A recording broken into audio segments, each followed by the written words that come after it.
Hello student, today we are going to see our third poem, The Inchcape Rock, part 1. Before start our poem, we see preparation parts name after the Inchcape, the icebreakers. See, in it few questions are given. Those are connected with the present poem. You should discuss with your friends and try to find out their answers. Now we see present poem, The Inchcape Rock. It is composed by Robert Southey. He was British poet and contemporary of William Wordsworth and Samuel Cowley.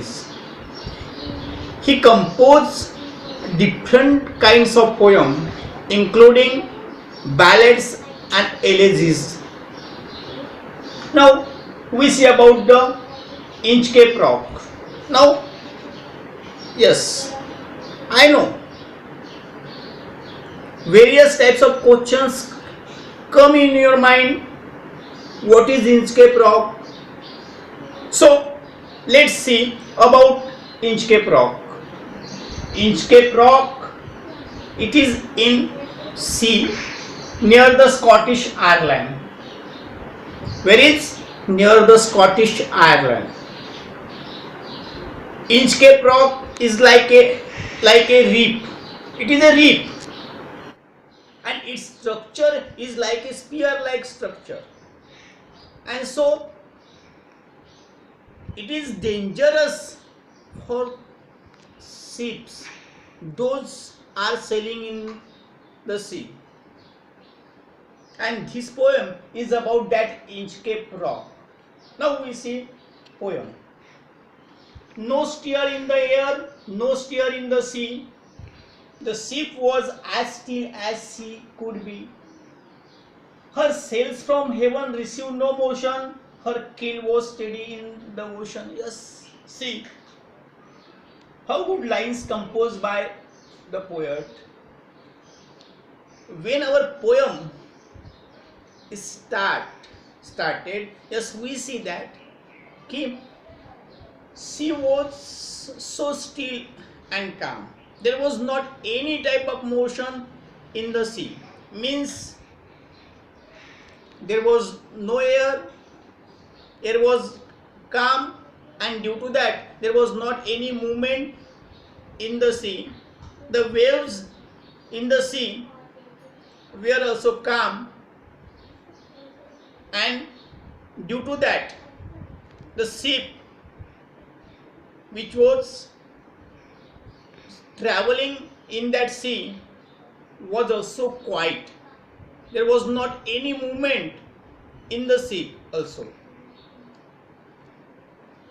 No steer in the air, no steer in the sea. The ship was as still as she could be. Her sails from heaven received no motion. Her keel was steady in the ocean. Yes, I know. Yes, here poet used her. Her is used for the ship. Here poet personify ship. And so here is the personification. Which figure of speech here is? Yes, here is the personification figure of speech. Poet personify ship.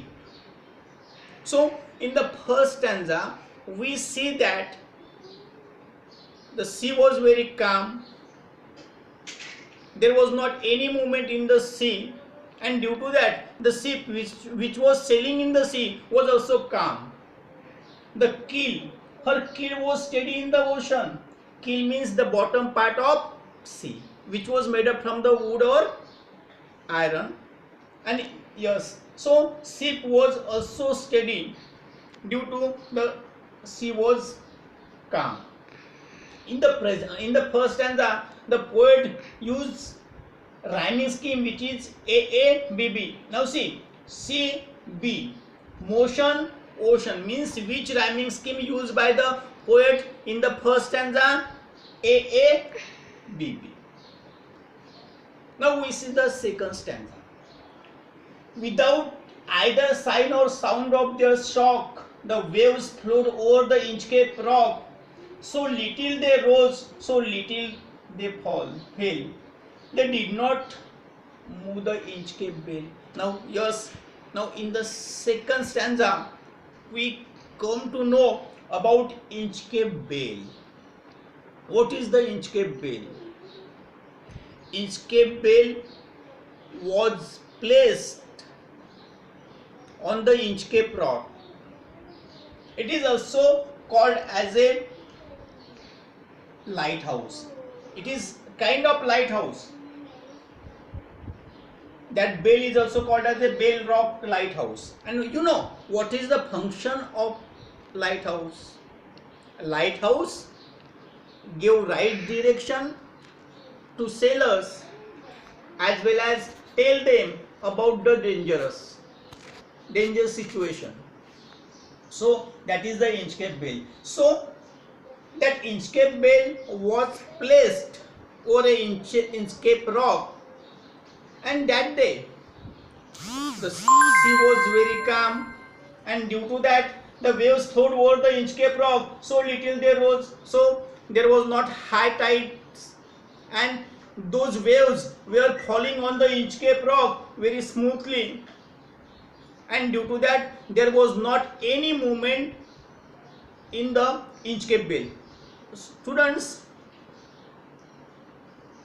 you know how is the Inchcape bell? See here in your textbook. See here in your textbook. Yes, it is Inchcape rock and it is Inchcape bell. Yes. So that day there was no movement in the sea, and so the waves were falling on the Inchcape rock very smoothly, and due to that there was not any movement in the Inchcape bell. Inchcape bell was not ringing that day because sea was calm. Now we see the history of Inchcape bell. Who placed that Inchcape bell on the Inchcape rock? Yes, the abbot of Aberbrothock. Yes, you know, first we know what is meant by abbot, head of abbey. What is meant by abbey?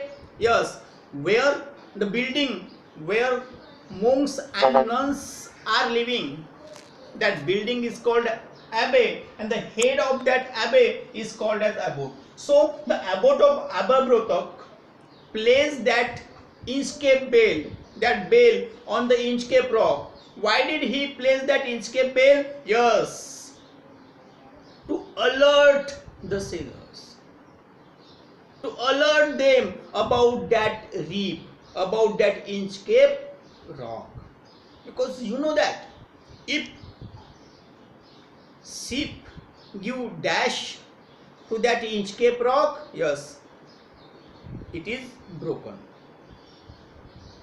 So abbot of Aberbrothock had placed that the bell on the Inchcape rock, or a buoy in the storm, it floated and swing, and over the waves its warning rung. Yes, that day the sea was calm, but whenever there was high tide in the sea, that time due to those high tides, bell was ringing, and sailors get the idea, yes, there is a Inchcape rock, and so they become alert and move their ship by the side of Inchcape rock. Yes, or a buoy in the storm, it floated and swing, and over the waves its warning rung. Means indirectly we say that when waves were falling on that Inchcape bell, those were that was ringing, and it give the warning to the sailors.